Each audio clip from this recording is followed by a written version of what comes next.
Good afternoon mga tol. Kaka-out lang natin galing trabaho, no.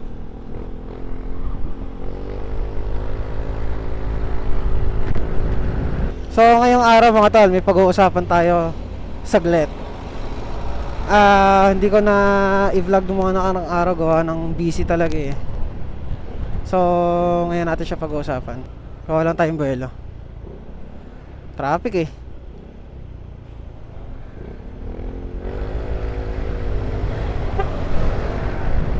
So pauwi na tayo sa bahay. Siyempre Santa Rosa. As of 2:30 o 2:25.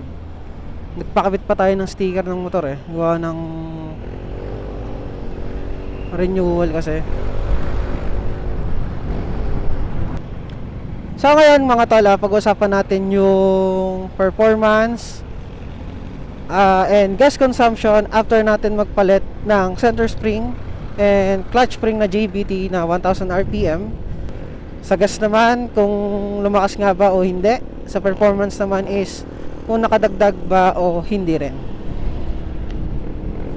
Okay, let's go. Sa performance mga tol, malaki pinagbago niya. Yung dating hirap tayo makuha kagad yung 60 hanggang 80 siguro, ngayon is kahit pa paano mabilis na natin siya nakukuha. Sa sa patag na daan syempre iba pa rin yung performance kapag pataas. Lalo't pag may angkas tayo or may mga bitbit na gamit.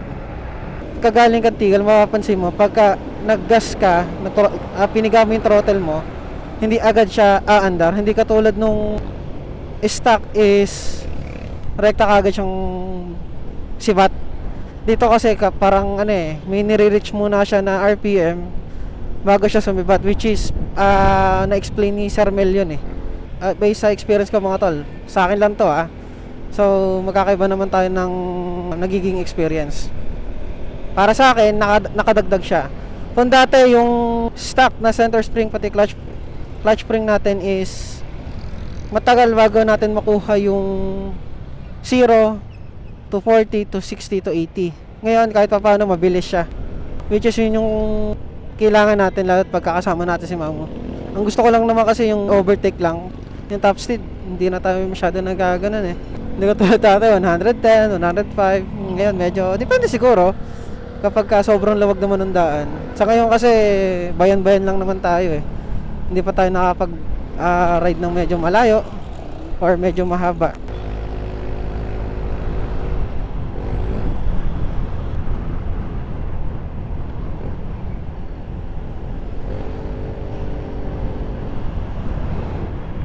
So, sa performance, kung i-rate ko siya 1 to 10, 10 ako. Approve talaga.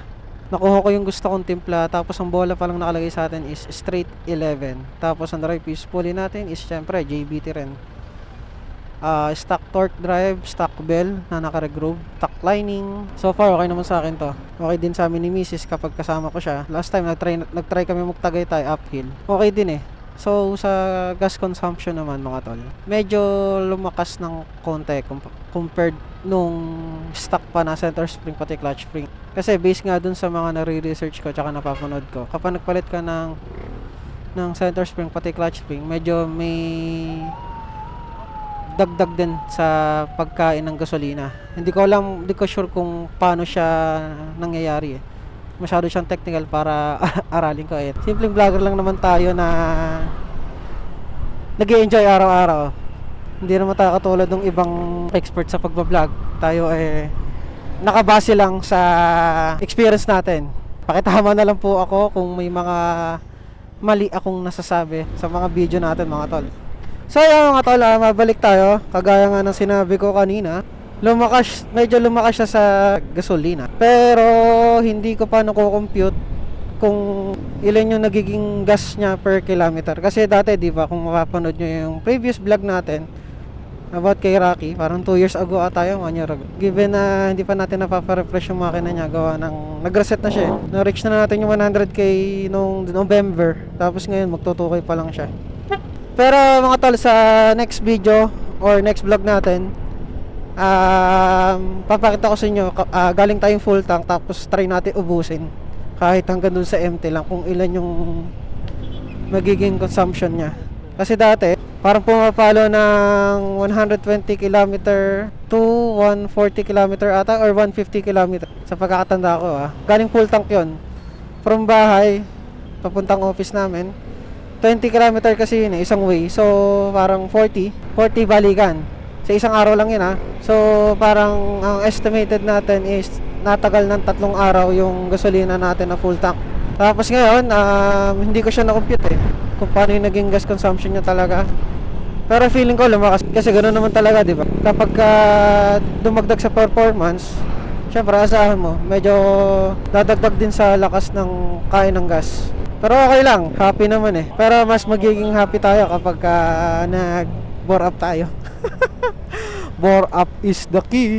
Pero matagal pa yan mga tol. Si Gio kasi loko-loko to Niyaya ko mag-bore up kasi yung Aerox B1 niya, bumili kasi siya na second hand. Pina-bore up niya na 63 mm na big valve.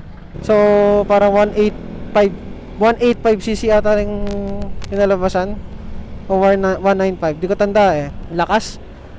Naangat Solid naman kasi yung build nun. Taga-Tansa ang gumawa. Ngayon, nung nasubukan ko yung Walenjo, parang gusto ko na rin mag-bore up Ano lang naman, 59 big valve lang din na basic touring lang. Pambiyahe lang. So, malay nyo, someday makapag-bore up tayo. From 125, gagawin natin 165. Makasakali lang.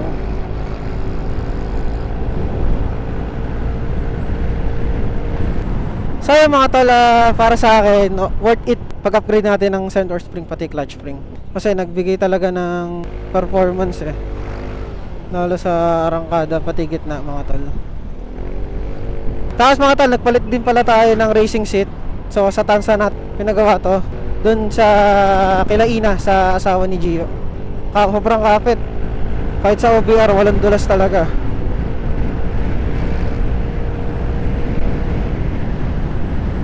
Kapit hindi ako nadudulas kahit mag-preno ako. Kasi meron din siyang tagasalon ng ng birdie mo.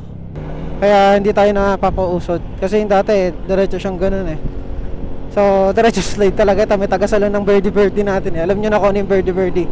Anyway, kay Rocky, marami pa tayong project sa kanya Budget lang talaga kulang natin. So ipon-ipon lang. Hindi naman natin minamadali yung pagbibuild sa kanya Ang mahalaga, kahit pa paano, may napapalitan tayo unti-unti. Hindi naman kailangan biglaan.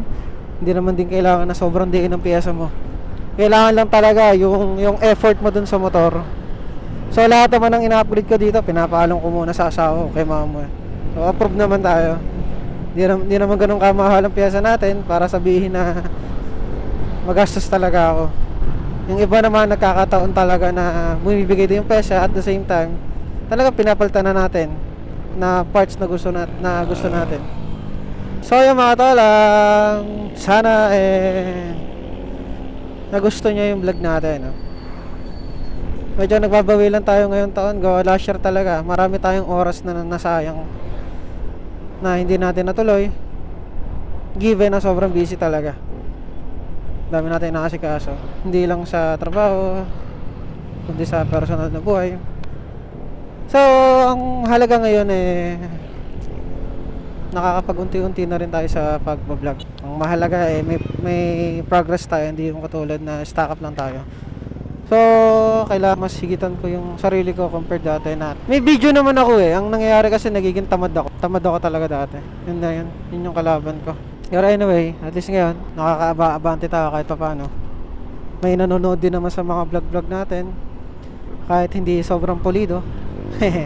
Pero sabi nga, kanya-kanya tayong chapter ng buhay, kanya-kanya tayo ng mga viewers or yung makakagusto sa vlog natin or sa biyahe natin, di ba? Masaya naman ako, syempre. Masaya rin yung asawa ko. Kasi lagi siyang suportado sa atin, nakatol. Syempre, hindi mawawala yung tropa natin dyan. Number 1 commentator natin yan or nagko-comment dyan. Okay, Pogi, tawid! Pogi!